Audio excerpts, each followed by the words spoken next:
Hallelujah. Today, we're going to talk about love and hate. Last week in the lesson, Marriage and Deception, we looked at some culture and customs of the people of Haran and Abraham's kinfolk.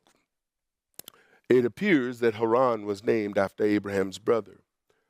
And so when Jacob um, was able to effectively retrieve or get the birthright blessing from his father Isaac and his mother, who was able to effectively encourage her husband to send Jacob away to a family member in Haran, which was Rebekah's brother, for the purpose of getting away from Esau. And when Jacob came into the land, one of the first things he saw these shepherds in a field waiting for water to so that the animals can be watered. And we identified that the customs that they seemed to employ was a little bit different than the customs that Jacob was accustomed to. And when he saw Rachel come with her animals, we noted that he broke protocol. The shepherds were waiting for all of the sheep to come. The sheep were sitting, lying in the grass or whatever, waiting for the water to be released.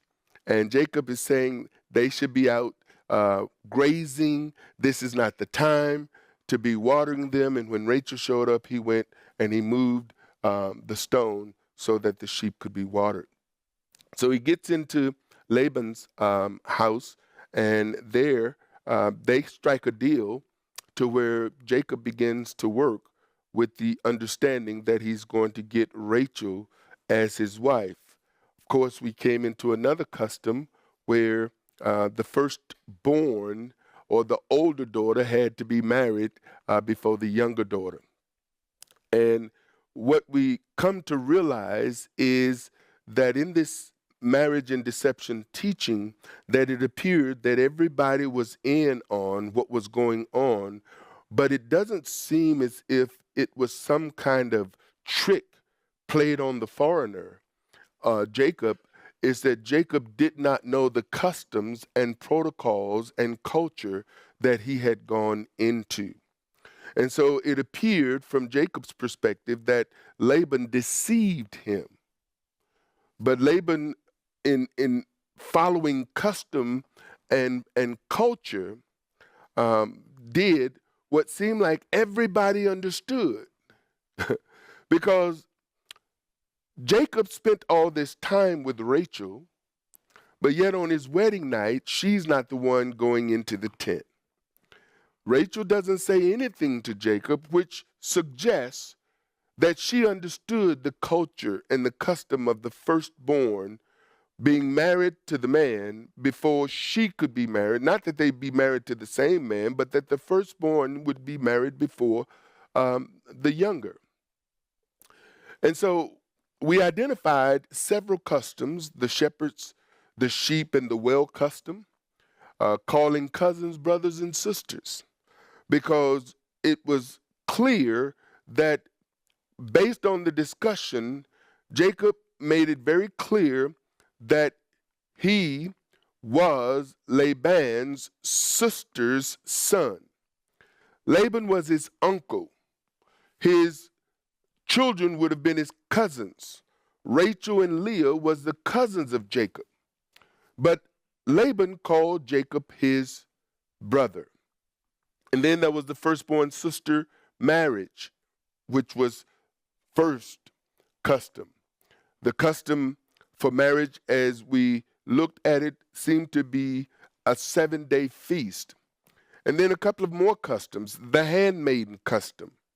It appeared that when a daughter got married in that custom, a handmaiden was given to that daughter.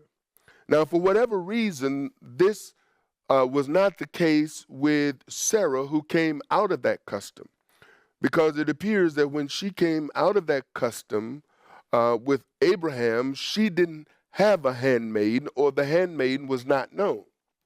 But after she went to Egypt, it was in Egypt that the Pharaoh gave her a handmaiden, and this is how she acquired Hagar.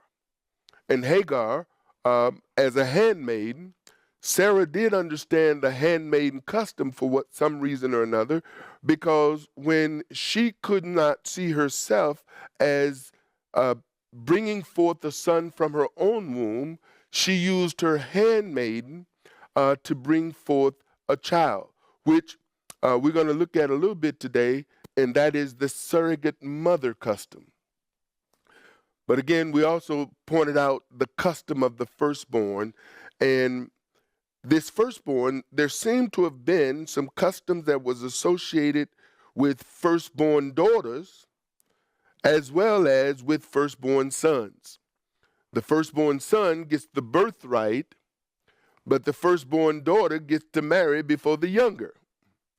So there are these customs that seem to somehow find their way into the instructions at Sinai on how the children of Israel are to conduct themselves. More on that later. These customs set the foundation for the birth of a nation and the 12 tribes of Jacob, known as Israel. And so I keep wanting to point out Israel as Jacob, but Israel also as the 12 tribes, as well as Israel as a land. Because oftentimes when people talk about Israel, they aren't talking about tribes, they're talking about a state. Having a love for a state, or having a love for the Jewish people. And the idea behind Zionism is to become a homeland for the Jews, so the land and Jews almost become synonymous. That's not how it is in the Bible. In the Bible, Israel first was an individual whose name was changed from Jacob. And then it became 12 tribes, not one tribe. So if anything, if the Zionists were to be true to what is written, Israel would be a homeland for the 12 tribes, not for one tribe. Jacob loved Rachel, but Leah felt he hated her. Now, what's interesting is that I don't believe Jacob used the language, I hate you, but his attitude toward her, his demeanor toward her gave her that impression. Not only was Leah the first, but the older sister of Rachel. Jacob never wanted Leah. And this is the issue. He didn't work for Leah. He worked for Rachel. So he ended up with something that he really didn't want. And because he didn't want it, it's kind of hard to change your, he never wanted Leah, and Leah felt that. And no matter what she did, she couldn't overcome it. Jehovah saw how Jacob was treating Leah, and he intervened. Now, I find this interesting because even though we may not understand the culture and the customs, there are no customs and cultures that Father don't understand. In fact, he informed his people when he brought them out of Egypt, beware of the customs and the cultures of the people around you. Beware of the customs and cultures of the people around you. The way they are accustomed to operating is not how I want you to be. I want you to be a people who honor and reverence me, not like they honor and reverence their God, which really don't honor or reverence at all. The beauty of Jehovah is that he is the only Elohim that is not made by the hands of a man. All other Elohims are idols. They're made by the fashioning of the hand of men, and whoever makes the god controls the god unless it ascribes some kind of control mechanism to themselves, in the sense by now getting the people to worship the god that they created, in essence worship the creator of the god. It's a psychological warfare, if you would, to claim the minds of men. So when Jehovah saw how Jacob was treating Leah, and intervened by opening her womb to conceive. And this left me with the thought, was her womb closed, or is he's giving her the ability to become pregnant, because it's later going to state that Rachel was barren. Verse 30, and he went in also. This is Jacob. So on his wedding night, he found out that he had Leah in that room. And then he confronted Laban, and Laban told him that, you know, I'll give you Rachel, but you got to work another 7 years. And what made it workable for Jacob is he didn't have to work another 7 years before he had access to her. It's after the week of fulfillment of marriage, the day after, Jacob is now in the tent with Rachel. So he's just spent a week with Leah based on the custom. And it's like, okay, see, in our culture, this is unfathomable. But there are cultures, brothers and sisters, where there's first, second, third, fourth, fifth wives. Everybody understands this is how it's done. This is how we were brought up. So a stranger comes in and see this, and they got some real issues. These were some of the challenges the missionaries had when they wanted to bring that Western Christianity. They wanted to bring the American gospel. They're bringing their version of the gospel to a land and a people who seem to have customs and traditions that is anti the American gospel.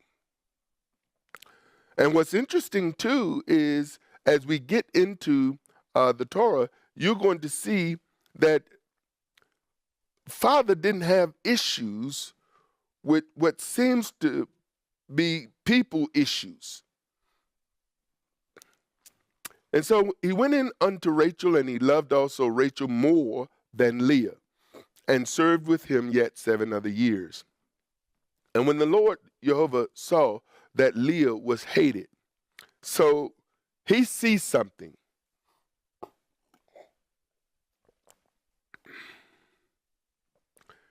He sees that Jacob is not treating Leah a certain way. And so what does he do? He intervenes. He opens her womb.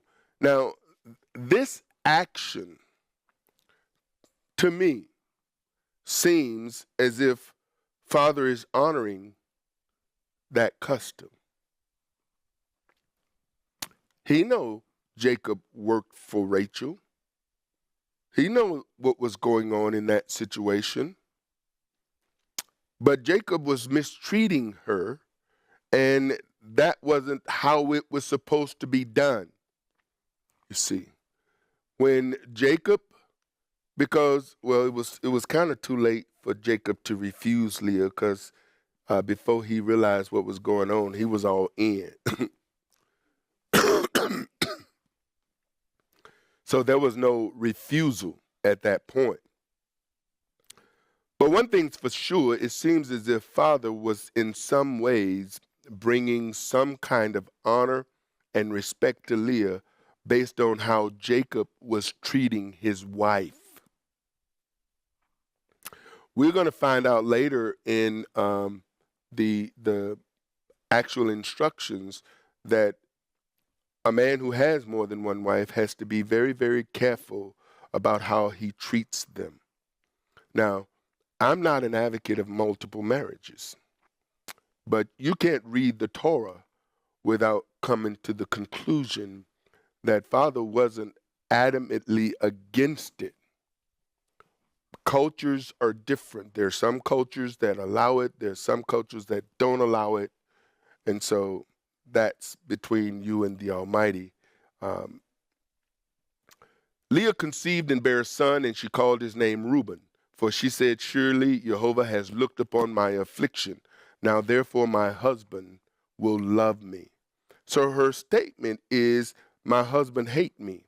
And she thinks, and this is common, this is a common thought, even to this day, that there have been women who actually use childbirth as a way to trap a man.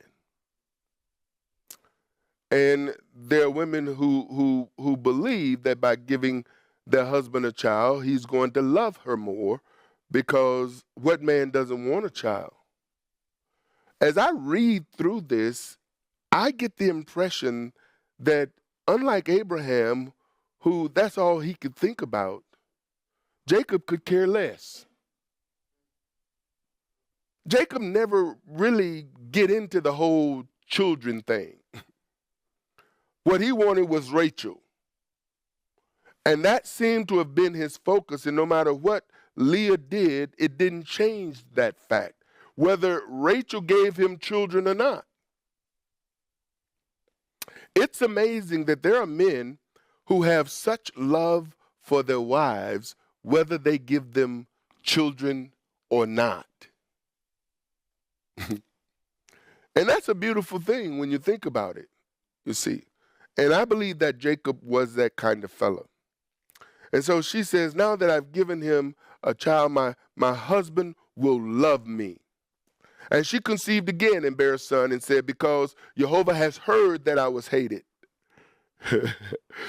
It's like Jehovah is coming to her aid because of how her husband is treating her.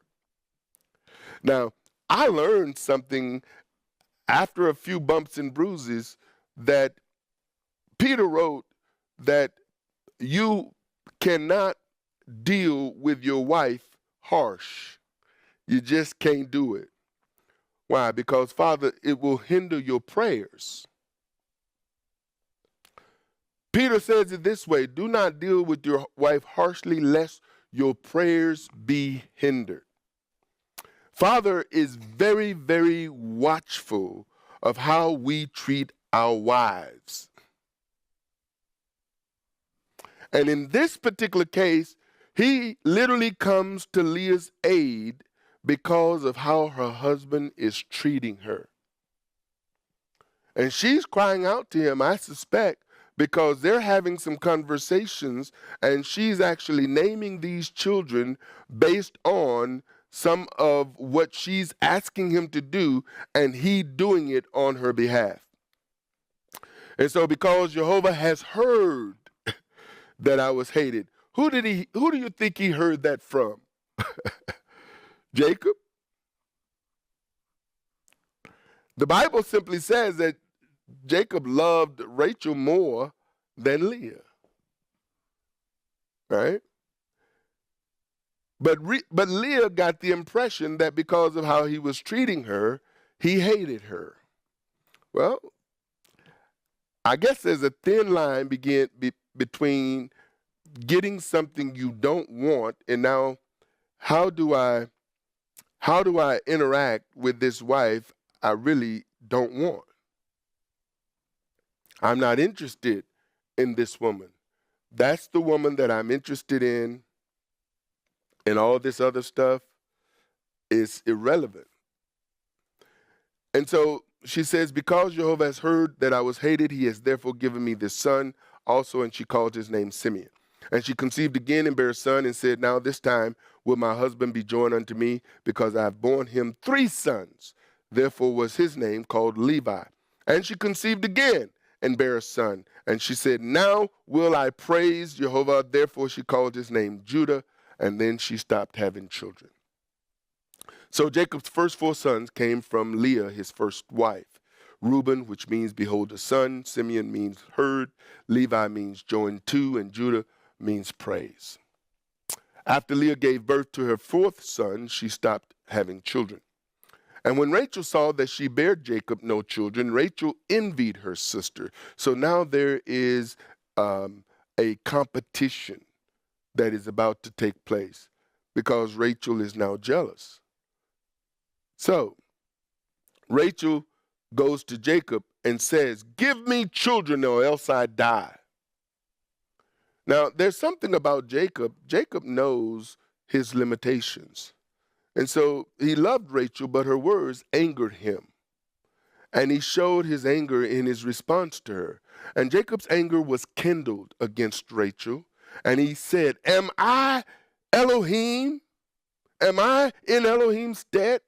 Who hath withheld from thee the fruit of the womb? So he's basically saying, I'm doing my part. You know, I'm not Elohim. And so he's a little upset.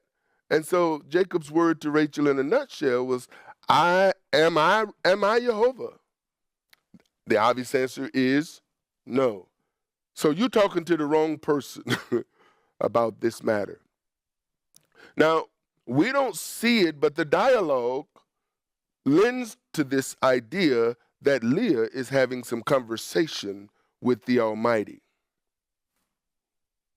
See, and she's talking to him. My husband hates me. My husband hates me. I know that he thinks that my father tricked him. And now it's like he doesn't treat me like a wife. He doesn't treat me like he should as a husband. See, you don't want somebody crying out to the Almighty, because you mistreat them. You just don't want that.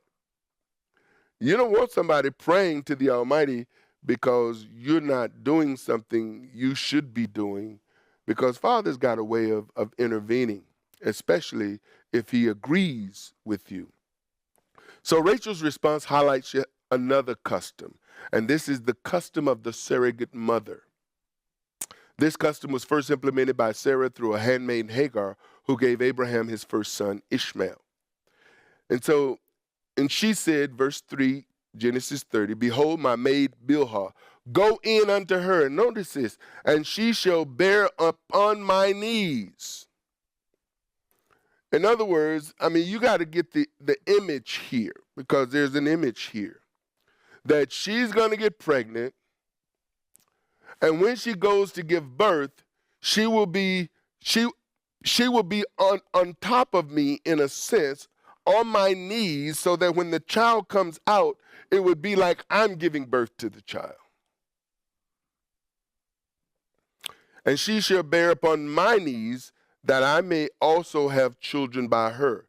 Now, the thing about the surrogates or the handmaidens in Haran is that they knew that the child belonged to the master. Hagar seemed to have been cut from a different cloth. She was an Egyptian. Their customs was a little bit different than the Haranians, because it's like, okay, this is my boy. And she's looking at Sarah going, na, na, na, na, na, something like that, mocking her. But Bilhah and Zilpah, they're not going to do this. And she gave him Bilhah, her handmaiden, to wife, and Jacob went in unto her. And Bilhah conceived and bare Jacob a son.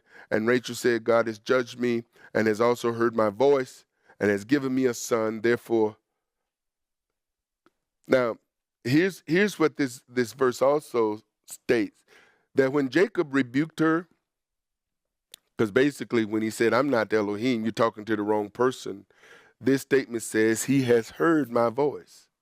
So I suggest that it suggests to me that after that, she went and talked to the right person, and he heard, and he answered her, and has given me a son. Therefore called she his name Dan.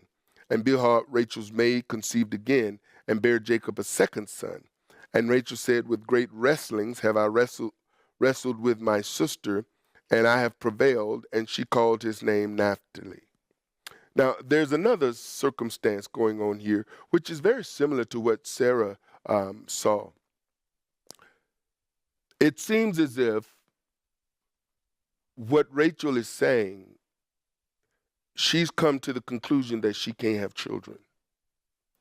So now she's looking for another alternative, and possibly, according to her prayer, is prayed, well, I'm not having children, so enable Bilhah, my handmaid, to become pregnant.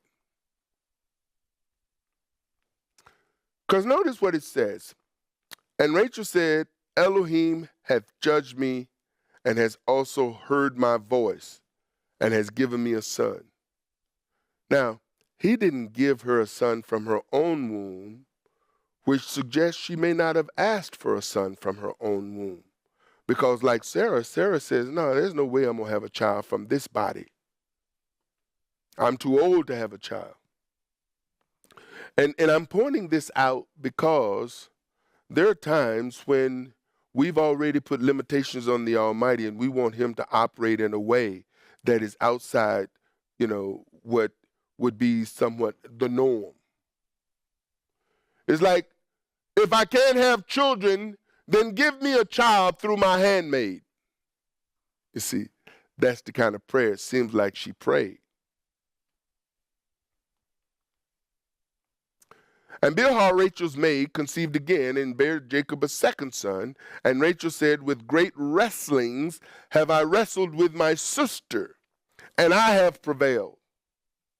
Now, if anybody know anything about wrestling, Jacob, he's going to find out about wrestling. And now Rachel is wrestling, and I don't think this is a physical wrestling. This is emotional.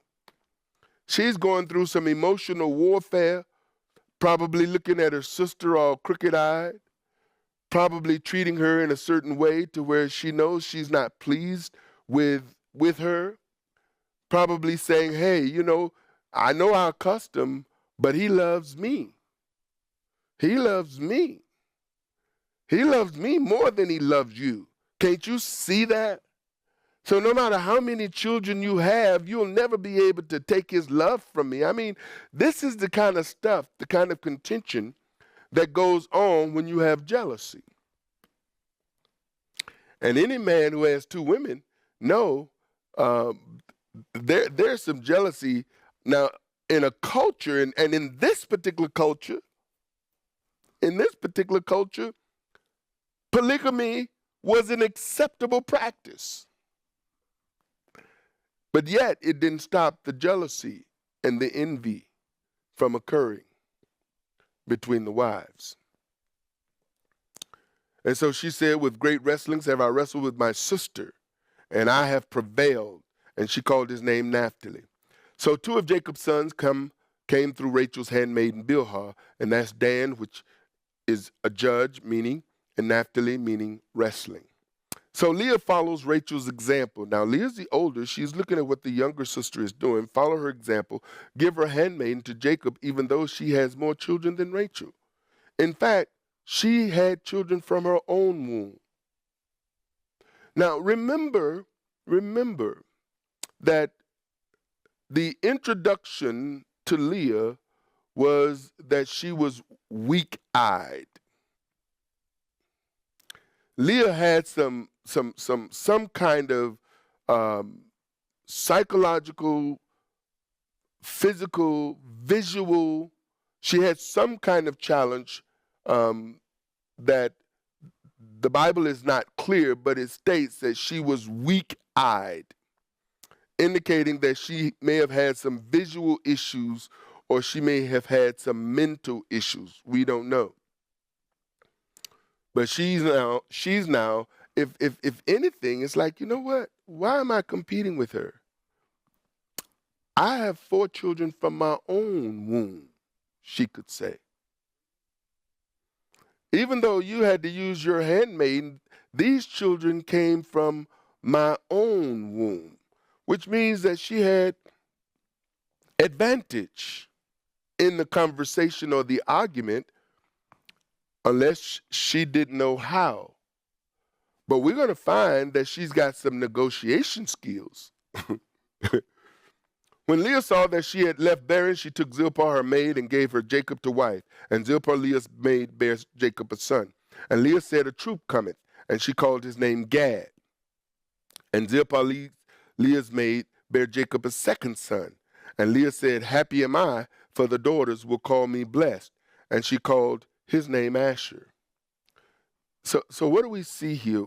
We see at this point that unlike the circumstance with Sarah, where she gave Abraham Hagar, and Abraham had relations with Hagar, and that was the end of it, these seemingly are repeated encounters by Jacob with his handmaids and with the woman. So even though Leah, or let me put it this way, even though Jacob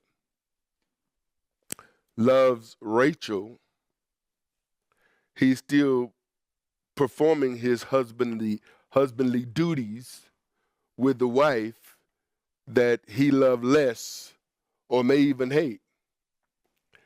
And you find that interesting that even though he is not necessarily all that excited about her, he's still sleeping with her.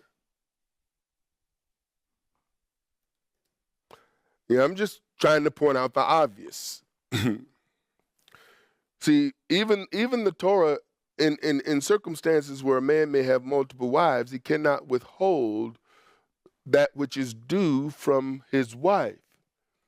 And this idea carries all the way over into the New Testament when Paul writes about in 1 Corinthians chapter 7 that a wife is not to withhold her husband's body from him. In other words, the wife's body belongs to the husband's body belongs to the wife, and so under no circumstance can either one of them withhold what is rightfully due their spouse. But it don't stop people from doing it. And they don't realize that in that moment when you are doing something like that, you are in violation of Father's instruction and going against what he may require or desire of you, which makes it easy or makes it difficult for him to respond to certain prayers we ask him when we're not operating in the level of integrity he's asking us to operate in. I've said it in my mind 1,000 times. I never have a headache. If my wife want to use this body, it's hers. You know, never got a headache, never sick, never in a position to say no, whether I feel like it or not. And how many of you know sometimes you just may not feel like it, but in order to honor the idea that my body belongs to her, I know how I would feel if she withheld from me what I would desire.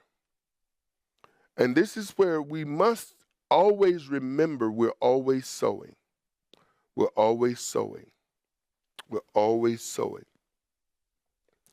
And so Zilpah, Leah's maid, bare Jacob a second son. Happy am I, for the daughters will call me blessed. And she called his name Asher. And so Jacob's seventh and eighth sons came through Leah's handmaiden Zilpah, and Gad meaning troop, Asher meaning happy. And Reuben went in the days of wheat harvest and found mandrakes in the field and brought them unto his mother Leah.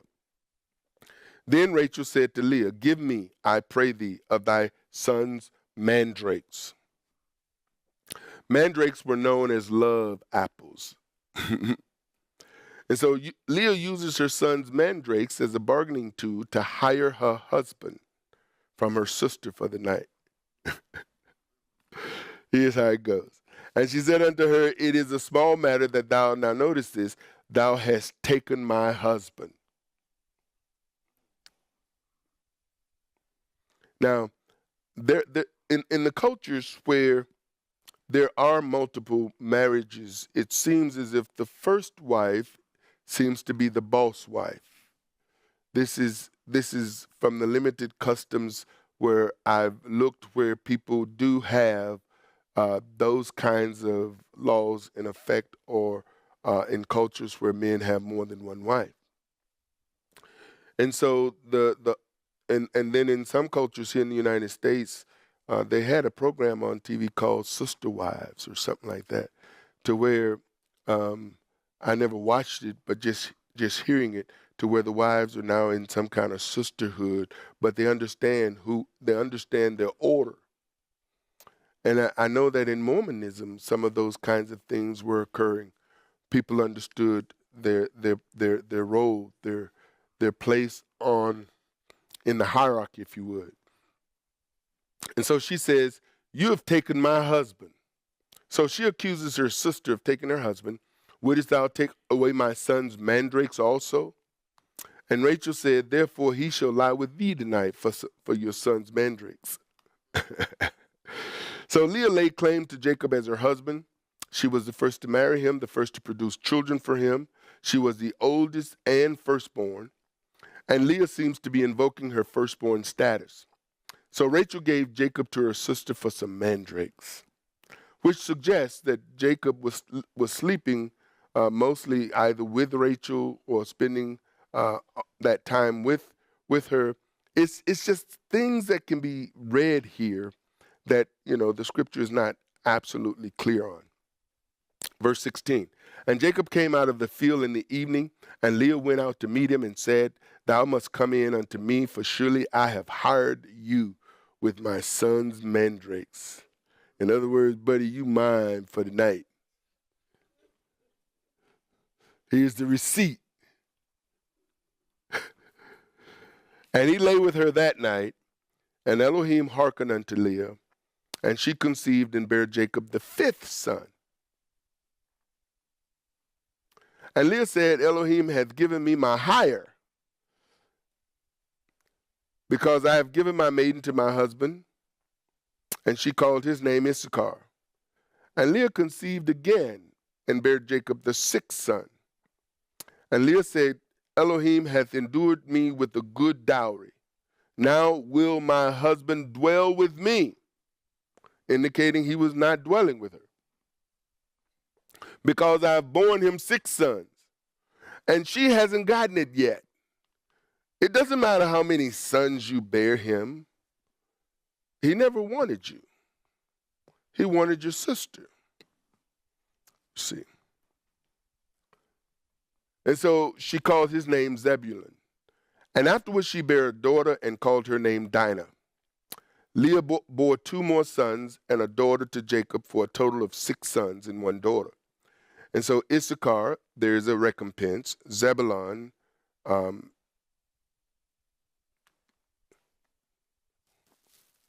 that's wrong.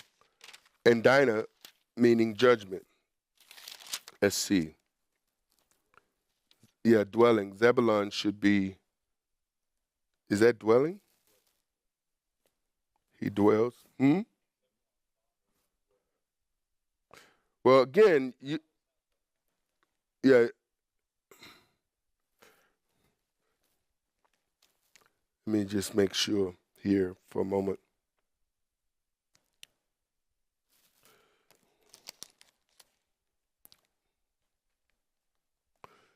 Issachar.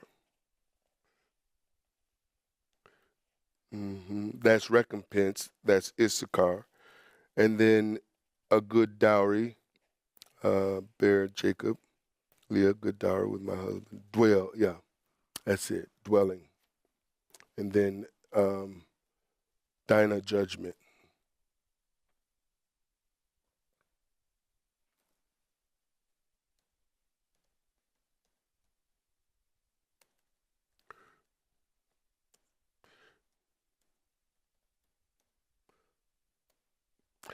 All right. And so now, Jehovah remembers Rachel. And as I can't help but think about how during all of this, what is Father seeing going on with these people?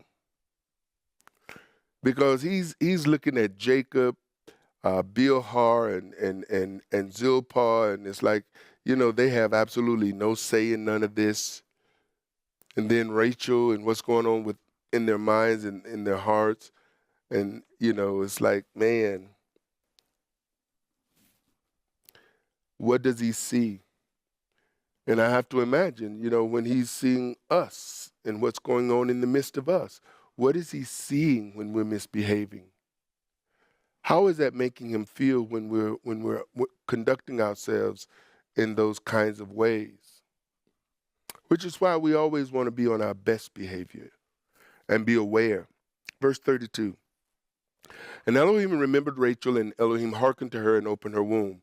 And she conceived and bare a son and said, Elohim hath taken away my reproach. And she called his name Joseph and said, Jehovah shall add to me another son. So when she has this son, she declares that Jehovah is going to add to her another son. So Rachel gives Jacob his first son from her womb, and Joseph, which means Jehovah has added.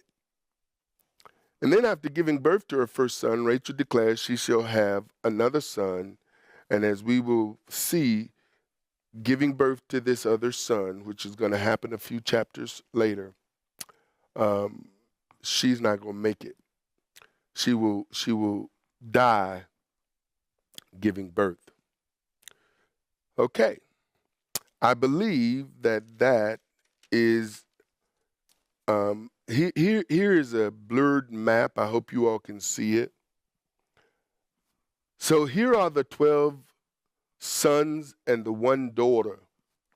So Zilpah begat, that's a handmaiden, Gad and Asher, Bilhah, Dan and Naphtali, Leah, Reuben, Simeon, Levi, Judah, Issachar, Zebulun, and then the daughter Dinah, and Rachel, Joseph, and Benjamin has not yet been born.